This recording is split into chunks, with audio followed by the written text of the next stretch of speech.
All right, welcome everybody to another edition of Think with a Drink.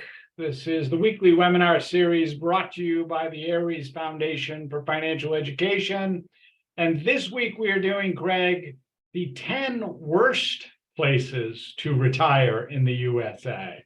So in the past, like we did a whole series on where in the world and the best places to retire, and then broke it down through the states. We did all of that. And then I was like, well, okay, that's great, but what about worst places? So we're not trying to single anybody out and say anybody's really, really bad, and just understand there's criteria that goes into all of this stuff. But this is sort of the list that came out. And what we have as part of that are maybe some options or some alternatives to think of instead of that particular place. Well, go ahead. What? I just said, well, that will be helpful. There we go. So, we try to be helpful. That's part of it, right? So we told you Think with a Drink is brought to you by the ARIES Foundation for Financial Education. You can visit us on the web. It's ariesfoundation.org. The mission behind ARIES is trying to help everyone have a better relationship with their money. My name is Tom Alessi. I am the president of the ARIES Foundation. I have been in financial services for 24 years. I am an investment advisor. That means I act as a fiduciary whenever I'm giving guidance or advice to any of my clients. I want to bring my vice president, Greg. Why don't you introduce yourself? Sure. So I'm Craig Richardson. I'm the vice president of the ARIES Foundation. I've been in financial services a little over 20 years now, and I specialize in working with families and individuals, helping them to find their financial goals and have a better relationship with their money. And Craig will be chiming in as we go along here. And so just so you know that we do record all of these, we share them on our website, we share them on our YouTube channel, so you can always check out the past episodes that we've had. We come to the fun part of this evening, right? So we call this Think with a Drink. The reason we do is that we're trying to make finances, money matters, money management a little bit more relatable, a little bit more relaxed, casual, and we hope, right, Craig, a little bit of fun. Well, hopefully. So for tonight's episode, Craig, I'm bringing a blast, well, not so much a blast from the past, but I am bringing the Blizzard of 78, right? This is a classic, English style brown ale that's brewed by Wormtown Brewery. So for those who know Be Hoppy, the same folks that brought you Be Hoppy. They do infuse it though with Java, with coffee from Acoustic Java. I think they're a place out in Worcester as well. Those who don't know, it's Worcester, not Worcester. Worcester. The part of the reason for this is Craig and I did a whole thing about the beers and the darks to lights and everything, and how that brown ales tend to get a little bit looked down upon by the craft brew folks. So anytime I can find a brown ale, because I happen to enjoy them. Food pairings, Craig, with a brown ale, just think anything maybe on the grill, certainly, heavy meats, sausage, roast, anything really, barbecue, anything like that. A cheese, it might be a Gruyere, that's how you say that. What are you drinking? I'm actually going a little lighter tonight. I'm actually having a White Claw hard seltzer. What flavor? Black cherry. Black cherry. I see. I just can never do the black cherry. It just reminds me of medicine. Or black cherry Coke, right? Yeah, all of them. Any of them just remind me of medicine. The cherry flavored. As a kid, that's what you got. Tussin. The Luden's cough drops, right? Yeah. Skull. No, it's pretty good, actually. You know what? They're great on the golf course. Are they? Especially on a very, very hot day. Great on the golf course because you don't get as loaded down like if you're drinking a beer. So it's a good swing oil, is what you're saying. Yeah. Well, especially in very hot, like in July and August, very hot. It's great to have. All right. Here's our agenda for this show. So the criteria that we used for this, the 10 worst places. We're gonna, as we do the place, we'll also have an alternative, like we said. We'll give you something else to think about, and we'll explain that as we go along. And then the last little bit's on a trial run. So the criteria, and this is sort of coming from last year's shows that we did, Craig, right? Where a lot of this was on, cost of living, right? What it costs, and And, so that affordability, but also breaks into, quality of life, access to healthcare, activities, right? Things that you can do, arts, culture, outdoor stuff, right? Yeah. And then one of the other one that was, we had sort of used in there was percentage of the population. Mhm. What, how many seniors were actually make up that particular location. The one we started to do at the end was with, what their brewing culture was, but did not put it on this list, right? So we didn't have it for this, but we were using that for it. All right, let's get ready to get started with this. I'm ready. Ready, here we go. Okay, let's go. We're gonna do number 10 on the list. Number 10, worst place is actually Lubbock, Texas. I've never even heard of Lubbock, Texas. It's somewhere, I think it's on the West Coast. I mean the East Coast of Texas. So it's average, it comes in right about where the average US affordability rating is. Mhm. However, it's very, very low on the activities for senior and scores very poorly on healthcare, quality of healthcare, access to healthcare for seniors. So Lubbock, Texas, probably not the place you want to go. There really wasn't anywhere. I wasn't really looking in Texas. I was sort of looking at the best places to retire and sort of trying to find something and so this is sort of the criteria, right? So this is Texas. I'm not going to put you in like New Hampshire if you were living in Texas and wanting to retire some way similar to Texas. So we came up with Scottsdale, Arizona. Yeah. Okay. It's a college town. So there's a ton to do. There's lots of activities. There's lots of culture and art and everything. It's very affordable and you get sunshine all the time. Ooh, Which okay. is probably a little better than you get in Texas, but I don't know. I can't tell you that.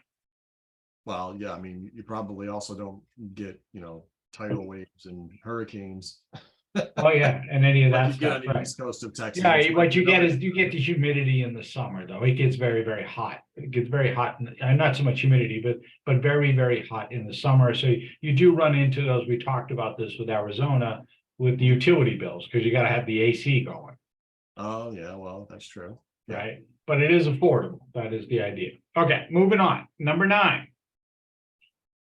Number 9, Wichita, Kansas. Oh, I was going to move to Wichita. The Wichita lineman, right? Isn't that How what do you they say? spell Wichita? There's only one I in Wichita? No, there's another I in there. Oh, okay. I got Wichita. Wichita, Kansas. Is that a difference now? Yeah. So very low quality of life in Wichita, unfortunately. It scores out below average on activities, and again, near the bottom on healthcare for seniors. So a lot of this you will find a similar sort of theme going through it, where if it's costly and there's not a lot to do and you're not getting healthcare, this probably isn't a place that you want to retire. How do you find those? Do they advertise on their town's website? Don't come here if you want to Don't retire. come in. No, they'll tell you like this is a great place to go. Oh, okay. So where would you go instead? So again, I try to think of Midwest, in that, I don't know what they call that. So the Midwest. So this is Fort Wayne, Indiana. Yeah. Fort Wayne, Indiana is very, very affordable, got low property taxes, access to great health care, and over 14% of the population is over 65. So, Okay. instead of Kansas, maybe you go to Indiana. So you can find friends there, is what you're saying. Try to figure it out or do something. At least I spelled Fort Wayne right. Maybe. Yeah, I don't know. I'm not big on spelling.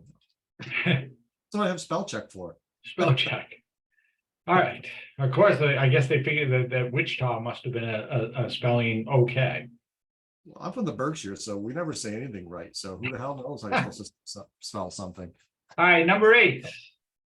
Number 8, Baltimore, Maryland. Oh, that's a bad place to retire. Yeah, Baltimore, Maryland mainly came in because of the expense. It's very costly to live there. There's a lot to do there, though. Well, not from a senior point of view, and that's sort of where it You have an comes in. aquarium there. I've been to it. Well, there you go. But how many times do you want to go to the aquarium? I mean, are the fish going to change that often? Maybe when they get the new penguins in or something, then you want to go. Well, maybe they open it up once a year for me to go with my pole, the fishing pole. So Well, and they might have breaks for seniors, so there you go. You might have, discounts and things like that, but they have an above average crime rate as well. So it's costly. You've got an above the American, US average for crime. It scores out low there. And it did score out with low on cultural activities. So that was Baltimore. So I figured Baltimore, we're going to look at Wilmington, Delaware. okay, so not too far away. Not too far away, and Wilmington, Delaware came out on our top 10 places to retire last year. It was on the list of the top 10 places because it's very tax friendly for retirees. They've got great health care. There's lots to do. The average cost to US, across the US is slightly higher, but it's lower than Baltimore. So you're going to make out because it's going to cost you a little bit less to live there than if you were in Baltimore. Plus, you're going to get better tax rate and tax savings. So you'd be better off in Wilmington, Delaware. And I don't know how far that is from Baltimore. That would have been something good to look up, I guess. Well, Delaware is not that big to begin with, so. So you don't have the cost of living that you have in Baltimore, but you still have the airport access, which is kind of nice. Right.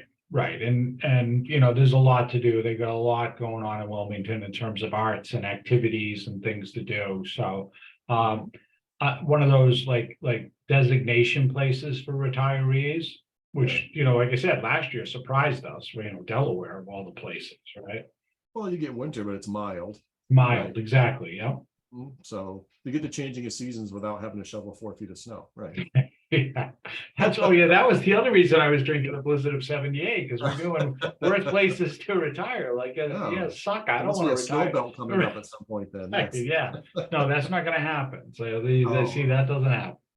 All right, number 7 on our list, Vancouver, Washington. Right, so really? Vancouver, Washington comes in because the senior in-home care is extremely expensive for some reason in Vancouver, Washington. Maybe it's lack of support, maybe it's lack of help or whatever, but it grades out as very, very high in terms of cost. The housing there is very expensive. Yeah.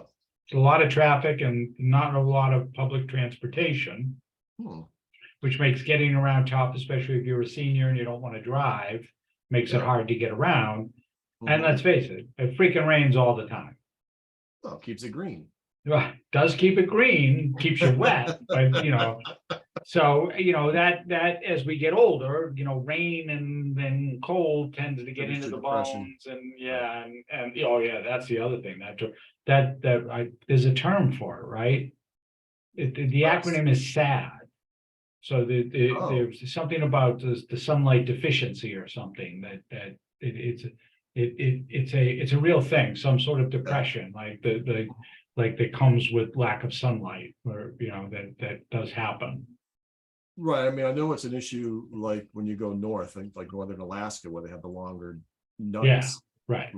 And then you see a higher incidence of alcoholism and all that kind of stuff that comes along with it. Yeah. Right. So some daylight is actually very healthy for you. Sunlight. Yes. So in Vancouver, Washington, again, we're up in the upper West Coast. So where might be an alternative? We went with Salt Lake City, Utah. Geez, yeah, that's a whole different animal, right? Well, if you're on the West Coast, it's still, I'm just saying weather and all that is completely different. Yeah, completely different. It's one of the healthiest cities in the US. First off, Salt Lake City. They have great healthcare there. There's a tremendous amount of arts and activities and outdoor stuff you can do. And there's 12% of the population. So as long as that in our criteria was more than 10% of the population was over 65, that was sort of what you're looking for. So that there are going to be activities and catering to a senior population. Okay. I was thinking you were going to say Forks, Washington, and I was going to say, well, you got to be careful of vampires if you go there. What is that, Lost Boys? No, that's Twilight. Twilight. Oh, God bless. The whole series, yeah. No, I wouldn't. See, I would not have remembered that. The running joke is it's always raining. It's always raining. No sunlight. I should have guessed that. It's okay. Number six on our list. I don't think this comes as a surprise. It is Detroit, Michigan. Oh, that was my second choice to retire. So Detroit Right just after comes in. Wichita. Yeah, Detroit comes in extremely low quality of life. It's average on affordability, so it's right about the US average, but it's got an extremely low healthcare quality. So access to healthcare and everything else, like Detroit just doesn't, I didn't get into the whole crime and everything else that goes on with Detroit, but not really the place. So where would you go? Again, we're trying to say this is the Rust Belt. I think that's what they call that, right? Flint, next best place. Yeah, not Flint. But this one surprised me. I will tell you, this one really I didn't expect. Cincinnati, Ohio. Oh, wow. Cincinnati, Ohio is the number 4 in terms of cities getting healthcare right. They have great access to healthcare. They've got a low cost of living. There's a lot of activities, arts, etc., for seniors. And again, over 12% of the population is age 65. And you got the Bengals. So what more do you want? You get the Bengals, you get the Reds, you got Kevin Euclid, who was a Cincinnati boy. So, there you go. All right, that's halfway through our list. So for everybody who's out there who's listening, just know that anytime you have any questions, whether it's about where you want to retire, or more importantly, Greg, how they're going to retire, right? How am I going to make that happen? Yeah. You can just shoot that QR code. You can see the link on the screen. That'll open up our calendar. You can go ahead and schedule a time. We're happy to have a conversation with you. There's no cost. There's no obligation. You're part of the Think with the Drink family. We do this, as we said, trying to help everyone have a better relationship with their money. All right, you ready to get into the bottom 5? Sure, why not? Probably going to use some of my more favorite places. Here we go. Let's number 5 on our list. Stockton, California. I have not heard of Stockton, California either. Okay, so here's the thing. You're going to have a couple of the Californias come up, mainly because of cost. It's expensive to live there, right? In the case of Stockton, there are very few activities for seniors, and they're near almost at the bottom in terms of healthcare quality. Really? Wow. Yeah. Access to quality healthcare does not happen. I don't know where Stockton is in terms of the California map, but California's huge, right? All right, so we're trying to stay out on the West Coast some way, somehow. All right. So Boulder, Colorado. Okay. Boulder, this is a college town, right? It is tax friendly for retirees. There is a tremendous amount to do in Boulder. I mean, because of you'll see a couple of them come up with college towns, because college towns there's arts, there's activities, there's things to do, right? There's sporting activities, there's stuff that goes along with the college that make this, a vibrant community, as you would like to say, and over 20% of the population is 65. Yeah, I will say though that my wife watches the ID channel, and Boulder, Colorado comes up on a lot of episodes. I don't know if I didn't check the crime rate. I'll have to check the. Yeah, there's like this whole detective. I think it was based in Boulder, Colorado, who solved like 200 different homicides. So like, it's an active town. Oh, Lieutenant Joe Homicide or whatever they call that. Yeah, whatever his name is. Right. I didn't realize he was in Boulder. That's very funny. I think it was Boulder. Yes. Yeah. Well, you have to look at that then. You have to beware. So just understand that. But I guess that goes with a college town, maybe, that, you've run into. Yeah. I think most of the homicides were younger people. So if you're older, don't worry about it. They're not going to touch you. All right, number 4. Again, we come back. This is Rancho Cucamonga, California. Is that how you say that? Yes. Cucamonga? Cucamonga. Again, it's similar to Stockton, right? They come in very, very, very similar in terms of affordability, activities, low quality of healthcare. Just there's not much going on there, and it gets costly in terms of the tax rate for seniors. Okay. So again, trying to stay on that western part of the U.S. because you were in California. I don't think you were on the beach in Rancho Cucamonga.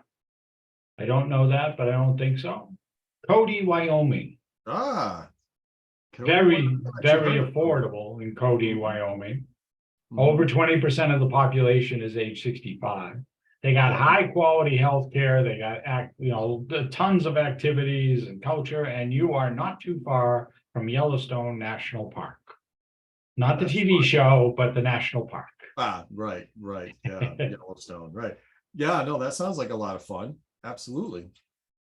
Would you like to be outside and active and all that kind of stuff? Yeah. Right. If you're somebody who's looking for that outdoor active lifestyle, the Cody may be the place for you.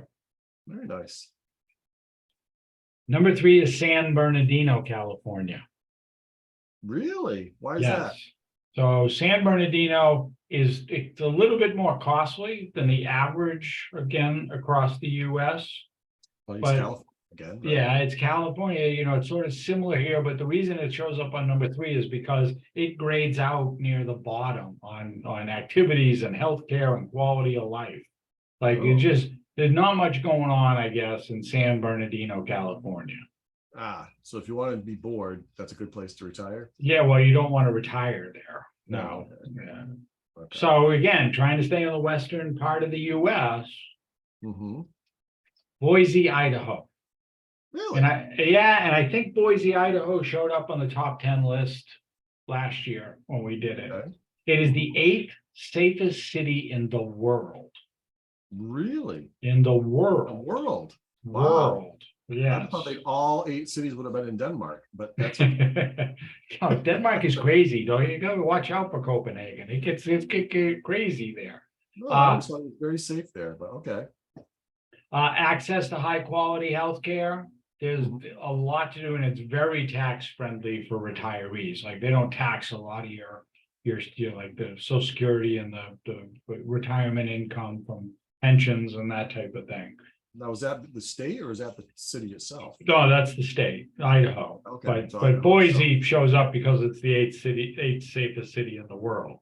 So if you're somebody who's worried about that, who really just wants to be like, I want to be someplace where I don't have to worry about, getting knocked off or, winding up on Lieutenant Joe Homicide there or whatever his name is, then instead of going to Boulder, go to Boise.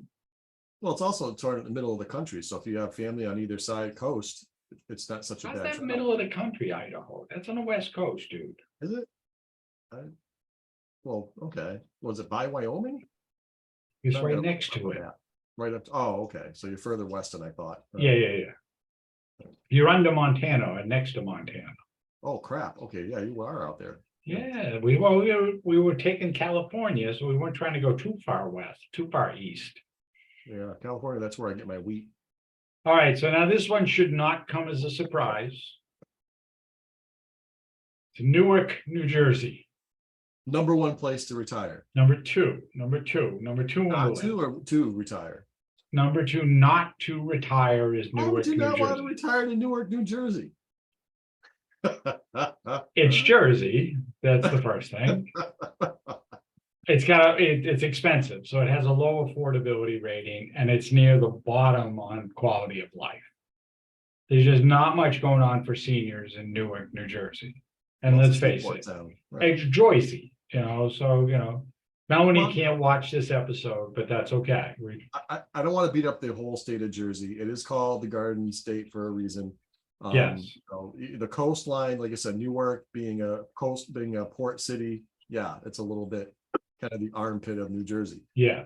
There's a lot of New Jersey, especially on the west side of New Jersey. There's beautiful, absolutely gorgeous areas of New Jersey. So it's not like not. Yeah, no. This is just Newark. We're not trying to throw the blanket over Jersey. But it is Jersey. So. It is Jersey, though. Well, that's the New Englander talking, right? That's Boston talking to New York, New Jersey. So we're trying to stay in that area, like that mid-Atlantic, I guess it would be there. So it's Lancaster, Pennsylvania. Oh, okay, yeah. Lancaster, Pennsylvania grades out in every single category, like high quality of healthcare, tax friendly for retirees, lots of art, lots of culture, lots of activities, and like it says, 18% of the population is over age 65. Wow. Lancaster, Pennsylvania, like shoots through the roof in terms of places to retire. I mean, you're still going to be susceptible to some winter weather there, but Yeah, well, same thing in New Jersey, but that Newark's on the coast, so you probably don't really get too much Right. of that, right? More rain than anything. We All already see right, the you are same. never, ever gonna guess number one. Number one, It's in New England. North Adams, Massachusetts. No, that's North Adams. They like North Adams. Like North Adams grades out on the scale. No, no, it's Bridgeport, Connecticut. Oh, I believe that one. I totally believe that one. Yeah, That so one's the one that really makes sense to me. yeah, so number one, this is what graded out as the worst place to retire, Bridgeport, Connecticut. Very low on the affordability scale, very low on activities for seniors, near the bottom on quality of life. Well, it does have access to good health care, however. Mhm. So Okay. if your quality of life makes you sick, you can actually get healthy, doing it, but it doesn't grade out well. I didn't have anything for New England for it, and let's face it, with the blizzard of 78, we were talking about getting out of the suck and the cold and all the snow and everything. So we're gonna go, the number one place to retire this year is Charleston, South Carolina. Wow. State is tax friendly for retirees. You got a low cost of living. It's great weather. And let's face it, you got the beach. There's everything you can do there, right? There's activities, there's culture. The Charleston just grades out. This is the number one graded out place to retire in the US right now. Wow. Well, I have to give that some And serious much thought. better than Bridgeport, Connecticut. It's hard to believe that it's better than Bridgeport, Connecticut. I mean, Bridgeport has beaches, right? It's right on the ocean. It's beaches. I don't think I would call that a beach, but okay, yeah, there's water, I guess, right? All right, so one of the things we talk to everybody about, and the reason for going through this with a lot of this is doing what Craig and I refer to as trial runs, right? Like this is, I'm going to retire someplace, but do you really know that place? Like we just talked about, some of this is more of that forward thinking of what am I looking to get out of retirement, right, Craig? What do I envision it to be? Yeah, I mean, a lot of times you think about going to a destination and you think about your vacation, but the vacation experience is far different than the retirement experience because you're not doing your day-to-day activities, right? So if you like walking, being outdoors, it's just things that you can do on a regular basis that you enjoy. Just going out and doing regular things like shopping or going out to eat or other the types of food or shopping things that you'd want to experience. If you want to do regular activities and other than a giant concert once in a while, Right, like what else can you do, right? What are there activities? Is there culture? Are there things that are in your wheelhouse that you like to do? Some people, like you said, are outdoor people. Some people would rather go to a museum. Do you have the ability to do that? Some people Right. are hikers, some people aren't, what works for you? So we always suggest that if you're thinking about someplace, like visit it, but visit it like you're living there, not like you're vacationing there, right? Take some time and actually try to feel what it's like to just live there. Yeah, I mean, if you're there for a week, the culture of the area isn't that important. If you're going to live there, though, the culture of the area is much more important. Right. And the ins and outs of the day-to-day life and how you're going to interact with it. So it is something to be thinking about. And, one of the things we say that we talked about before is as you're doing this, that the whole idea is you've got to have a plan. You got to be planning to put this stuff in place. And that's really what ARIES tries to help everybody do is sort of have those thoughts, have those conversations, Craig, right? Like how is this going to work for us? How am I going to make this happen? And, mainly, how am I going to afford it all? Yeah, I mean, there's so many things in life that you absolutely have no control over at all. So the very few things that you do have control over, you want to try to control.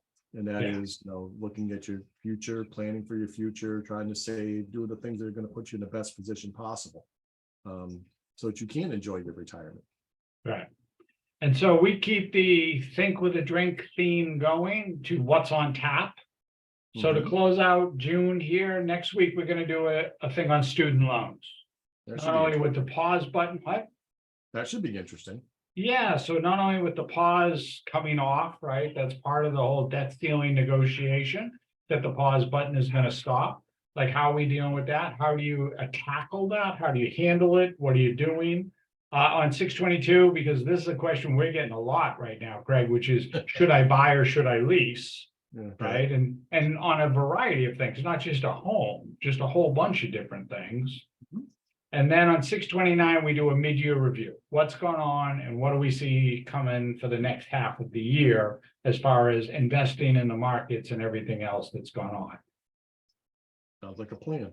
Sounds like a plan. We gotta have a plan. Always gotta have a plan, right? So you can always visit the website, it's ariesfoundation.org. You can email us, info@ariesfoundation.org. We're happy to answer any questions, but you can just shoot that QR code. And if you're watching this on the video on YouTube or anywhere, just, pause it, shoot the QR code. It's going to open up our calendar. Let's schedule a time to chat. We're happy to have a conversation, see if we can give you a little guidance, a little advice, and maybe help you sort of figure out where you're going to go. And on that note, Craig, I'm going to say, scroll. Roll.